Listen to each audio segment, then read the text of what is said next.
Assalamualaikum warahmatullahi wabarakatuh. Kembali lagi bersama saya. Kali ini kita akan membahas tentang teknik interfacing dalam komunikasi data. Sebelum masuk ke teknik interfacingnya, kita akan mengenal konfigurasi saluran, di mana dibedakan menjadi dua karakteristik. Yang pertama berdasarkan dupleksitas, yang kedua adalah topologinya. Dupleksitas dapat diartikan sebagai arah dan waktu pengiriman waktu sinyal. Dibagi menjadi 3 macam, yaitu simplex, half duplex, dan full duplex. Pertama adalah simplex, di mana simplex itu merupakan mode komunikasi satu arah saja. Di sini, pihak penerima tidak dapat memberikan informasi balikan, atau sering juga disebut dengan komunikasi broadcast. Dikatakan demikian karena melalui satu arah saja. Komunikasi ini tidak terjadi secara interaktif. Contoh yang sering ditemukan menggunakan mode ini adalah siaran televisi dan siaran radio. Yang kedua adalah half duplex. Half duplex itu mode komunikasi dua arah. Half duplex berkomunikasi dua arah secara saling bergantian, tapi tidak dalam waktu yang bersamaan. Jadi, misalkan saat A mengirim informasi, maka B akan mendengarkan atau menerima informasi. Kemudian sebaliknya. Contohnya adalah walkie-talkie. Yang selanjutnya adalah full duplex, di mana full duplex itu hampir sama dengan half duplex, tetapi kedua belah pihak itu bisa saling berbagi informasi dan berkomunikasi secara interaktif dalam waktu yang bersamaan. Alat komunikasi yang menggunakan metode ini adalah telepon dan handphone. Umumnya, alat yang memanfaatkan metode ini menggunakan dua jalur komunikasi. Nah, ini tadi ada simplex, di mana satu stasiun saja yang mengirimkan informasi, sedangkan stasiun lainnya itu tidak dapat mengirimkan feedback. Yang kedua adalah half duplex, itu pengiriman informasi secara bergantian, sedangkan full duplex itu bisa bersamaan. Selanjutnya adalah topologi, merupakan susunan stasiun secara fisik pada suatu media transmisi. Bila terdapat dua stasiun saja, maka penghubungnya adalah point to point. Sedangkan bila terdapat lebih dari dua stasiun, maka berupa topologi multipoint. Ada topologi star, fixed mesh, cluster, dan sebagainya. Nah, ini tadi point to point itu saluran pengiriman data yang melibatkan dua stasiun saja. Jadi point A dan point B, atau stasiun A, stasiun B. Selanjutnya adalah mode multipoint, itu lebih dari dua stasiun pengiriman data. Ini ada banyak jenisnya. Yang pertama adalah fully connected network topology, terus ada common bus, mesh, star, sama ring. Oke, lanjut. Kita akan masuk ke interfacingnya. Nah, dalam melakukan interfacing diperlukan adanya peralatan yang disebut dengan data terminal equipment, atau biasa disingkat dengan DTI. DTI ini merupakan instrumen akhir yang mengubah informasi pengguna menjadi sinyal atau reconvert sinyal yang diterima. Di mana DTI ini dalam menjalankan fungsinya itu tidak dapat berdiri sendiri, tetapi berkomunikasi dengan menggunakan DCI atau biasa disebut dengan data circuit terminating equipment. Kita bisa lihat di sini gambarnya. DTI ini akan menerjemahkan atau mengirimkan informasi dari inputan komputer, terus melalui kabel akan dikonek ke modem yang berperan sebagai DCI. Modem ini bisa berperan sebagai modulator maupun demodulator. DTI ini merupakan peralatan akhir atau end user device seperti workstation, terminal, ataupun peralatan lainnya, misalkan router. Sedangkan DCI ini contohnya tadi modem ini. Selanjutnya adalah data communication interfacing. Ini adalah prosedurnya. Di sini digital data transmitter atau receiver ini akan menggunakan DTI. Ini sinyalnya melalui kabel, transmisinya akan disalurkan ke DCI. Ini blok sender, lalu akan dikirimkan lagi ke blok receiver. Ini gambarnya, dimana komputer router yang merupakan DTI akan dikonek ke DCI, lalu proses transmisi data dapat berjalan ke receiver. Selanjutnya adalah karakteristik interface. Ada 4. Yang pertama mekanik, di mana mekanik ini menyangkut hubungan fisik antara DTI dengan DCI. Diperlukan connection plug. Ini ada connectionnya menggunakan kabel ya. Lalu elektrik harus dilakukan dengan level tegangan dan waktu perubahan tegangan tertentu. Baik DTI maupun DCI harus menggunakan kode yang sama. Karakteristik ini menentukan data rate dan jarak yang bisa dicapai pada suatu transmisi data. Selanjutnya adalah fungsional, berkaitan dengan data, control, timing, dan grounding. Prosedural itu berkaitan dengan sequence of events atau urutan kejadian dalam transmisi data. Sebelum masuk lebih lanjut lagi, perlu kita ketahui sebelumnya komponen komunikasi data itu ada sender, receiver, DTI, DCI, dan media transmisi. Di sini merupakan blok sender, transmisi mediumnya adalah kabel, lalu di sini receivernya. Komunikasi serial, di mana pengiriman data antara komputer dan perangkat peripheral seperti instrumen programmable atau komputer yang lain, ini diperlukan adanya perhatian terhadap parameter komunikasi serial. Yang pertama adalah baud rate dari transmisi, jumlah karakter encoding bit data, pilihan parity bit atau bit paritas, dan jumlah dari stop bit. Nanti kita akan membahas satu-satu di sini, terutama di parity bitnya ini. Dari gambar bisa kita lihat ini merupakan RS232 instrumen, terus ini kabelnya, lalu serial port. Nah, ini tipe karakter frame-nya. Tadi kan ada start bit. Nah, start bit ini berfungsi untuk menandakan adanya rangkaian bit karakter yang siap dicuplik. Jadi ini buat persiapan. Lalu data bit akan dikirimkan. Nah, ini akan masuk ke bit parity. Bit paritas digunakan sebagai bentuk paling sederhana dari kode pendeteksian kesalahan. Jadi bit paritas ini berfungsi untuk melakukan adanya cross check terhadap apakah ada error atau tidak. Selanjutnya adalah stop bits, berfungsi untuk melakukan proses menunggu karakter berikutnya. Lanjut ke V.24. Ini menggunakan standar EIE 232F. Interface yang banyak digunakan adalah interface yang dispesifikasikan dalam standar ITU T, yaitu V24. Ini adalah standar-standar yang digunakan berdasarkan EIA 232F yang diterapkan di seluruh dunia. Ciri-cirinya adalah memerlukan daya plus minus 3 volt, transmisi datanya half duplex, memiliki 24 pin connector berupa lampu LED. Di sini ada 24 pin connector. Ini adalah spesifik mekaniknya, bisa teman-teman lihat sendiri. Ada 24 pin sebagai konektor. Ini outputnya LED ya. Lanjut ke spesifikasi elektriknya. Spesifikasi elektriknya itu menentukan pensinyalan di antara DTI dan DCI. Nilai-nilai terjemahan sebagai data biner atau sebagai kontrol tergantung rangkaiannya. Tegangan lebih negatif diterjemahkan binary 1, lebih positif diterjemahkan binary 0.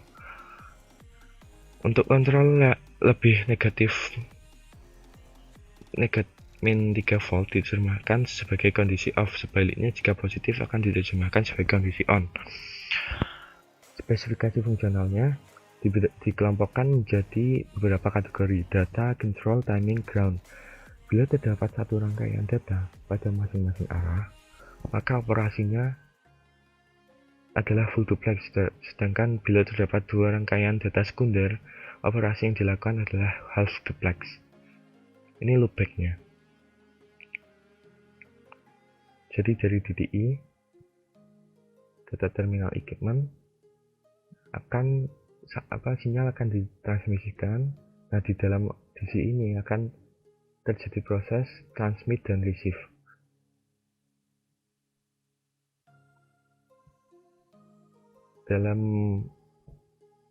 Selanjutnya dalam aplikasi sehari-hari itu seperti pada gambar berikut. Misalkan ini adalah sendernya. Ini peralatan di data DDI. Lalu dari komputer sini mengirimkan sinyal. Dari modem akan melakukan modulator.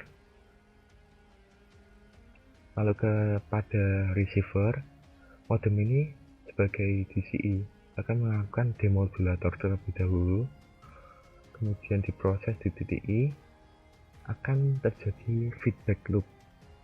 Di sini sinyalnya ini akan dimodulasikan dulu, kembali ke sender, akan dimodulatorkan, lalu akan diterjemahkan oleh DDI dari sender itu sendiri. Modulator merupakan bagian yang mengubah sinyal informasi ke dalam sinyal pembawa dan siap untuk dikirimkan. Sedangkan demodulator adalah bagian yang memisahkan sinyal informasi dari sinyal pembawa yang diterima sehingga informasi tersebut dapat diterima dengan baik. Lalu spesifikasi prosedurnya. Contohnya adalah ketika kita menggunakan modem saluran pribadi asynchronous. Ketika dihidupkan dan siap dioperasikan, modem DC ini akan menegaskan atau merepresentasikan bahwa saluran DC ini ready. Saat DDI siap mengirimkan data, ini menyatakan request to send atau permintaan untuk mengirim data. Kemudian modem merespon bila sudah siap dengan cara clear to send. Ini menunjukkan data bisa ditransmisikan sepanjang jalur transmisinya. Nah, setelah modem merespon, DDI mengirim data. Setelah mengirim data, bila data sudah tiba di receiver, lokal modem menyatakan receive line signal detector. Kemudian mengirim data pada jalur receive data. Operasi dial up-nya ada beberapa langkah tadi. Yang pertama itu persiapan DDI, apakah DDI siap untuk mengirimkan data atau tidak. Setelah DDI siap, maka modem akan merespon. Modem akan merespon dari DDI siap untuk mengirimkan sinyal sender.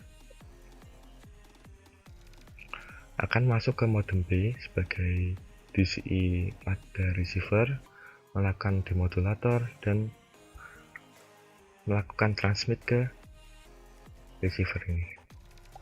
Operasi dial up ini adanya request to send dari modem A dan DDA. Ini nol modemnya, bisa dilihat sendiri. Kita lanjut ke ISDN. ISDN sendiri dapat diartikan itu kepanjangannya adalah Integrated Service Digital Network. ISDN ini merupakan suatu arsitektur jaringan komunikasi digital untuk komunikasi suara, data, teks maupun video. ISDN adalah pengganti untuk jaringan telepon umum dan telekomunikasi analog yang ada. SDN broadband adalah spesifikasi ISDN generasi kedua yang mampu menampilkan rate data digital tingkat tinggi. Ini contoh bentuk fisiknya ya, dimana kita dalam dunia digital ini ada proseduralnya, ada service-nya, yang mana umumnya digunakan ISDN. Ciri-ciri ISDN ini memerlukan daya plus minus 5 volt.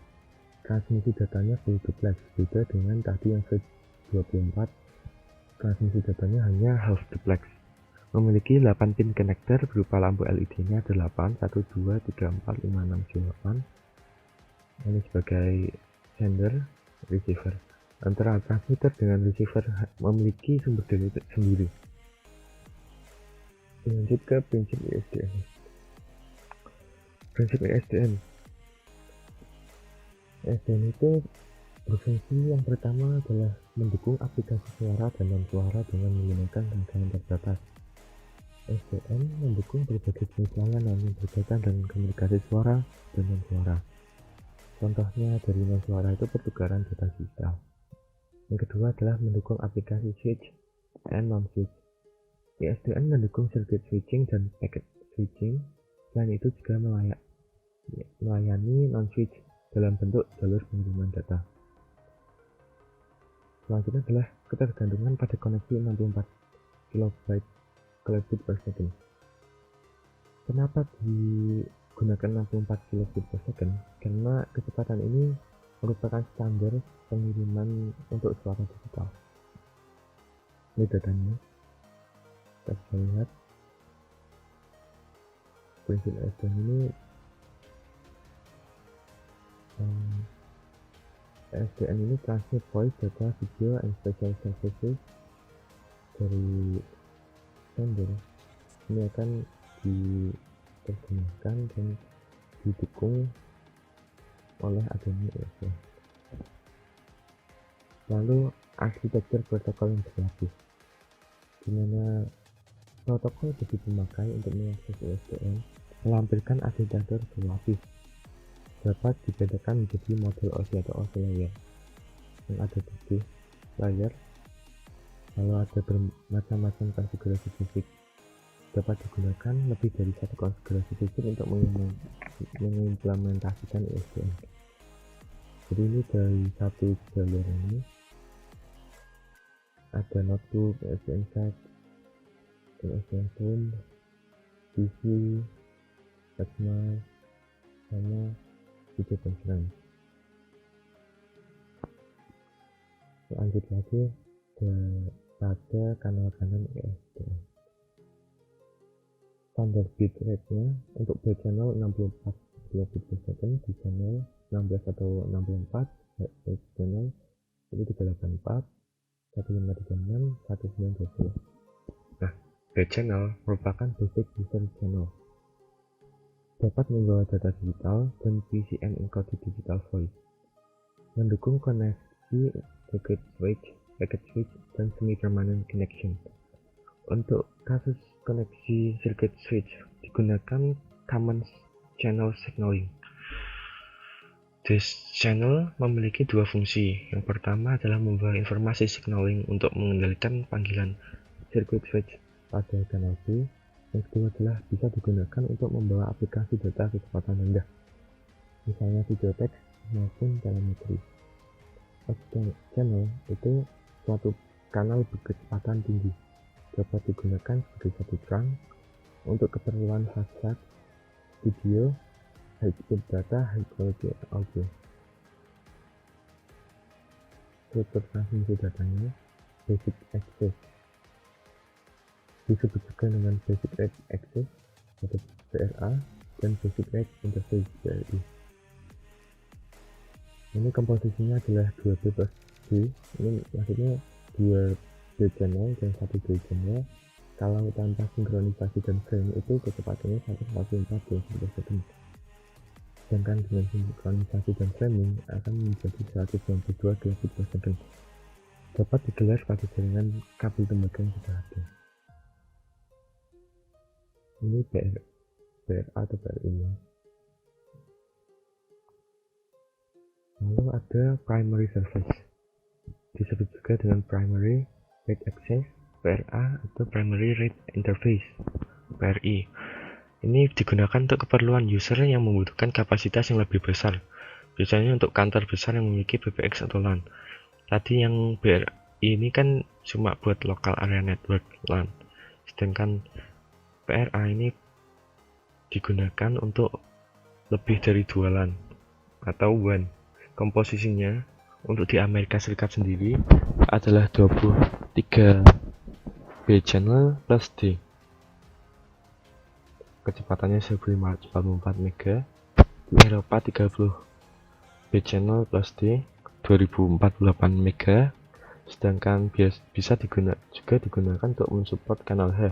Misalnya 30 plus D akan memberikan interface di kecepatan 1544 MB. Lalu elemen terminasinya di sini ada gambar. Ada TI2. Ini merupakan titik-titik referensi dari ISDN. Ada R, S, T, U, V. Sedangkan komponen-komponennya adalah TI2, TA, TE1, NT2, NT1, LT, dan sebagainya. Teman-teman bisa lihat di sini. TI2 ini terminal yang tidak dirancang untuk ISDN. Contohnya pesawat, telepon analog, PC, dan sebagainya. Lalu TA, perangkat penyesuai antara terminal non-ISDN dengan jaringan ISDN. Jadi ini kan merupakan non-ISDN. Di TA ini akan diadaptasikan sinyalnya sehingga dapat terhubung ke dalam jaringan ISDN. Selanjutnya adalah terminal equipment 1. Merupakan terminal yang dirancang untuk jaringan ISDN. Contohnya telepon ISDN, pesawat 4G fax, SDN video phone, dan sebagainya. NT2, NT1 ini perangkat oscillator 1, oscillator 2. Lalu yang terakhir adalah line termination, merupakan terminasi saluran pelanggan digital di sisi sentral. Titik-titik referensinya tadi ada R, S, T, U. R itu merupakan interface antara perangkat user non-ISDN dengan perangkat terminal adapter. Selanjutnya adalah S interface, merupakan interface antara TA dengan NT.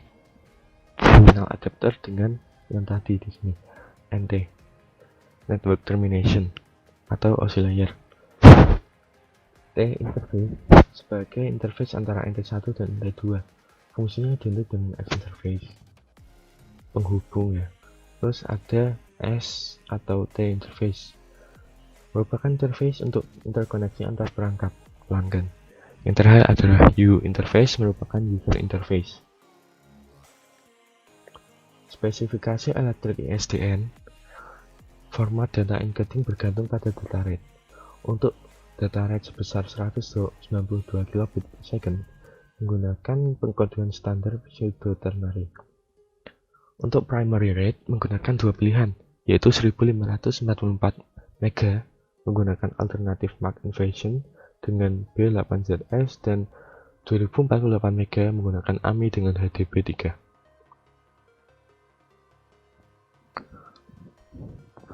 Oke, sampai pada penghujung acara. Terima kasih. Apabila ada salah kata, mohon dimaafkan.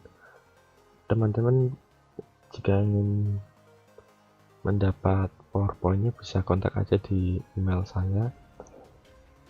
Dan terima kasih juga buat Unsplash foto-fotonya yang keren tadi. Sampai jumpa di lain waktu. Terima kasih.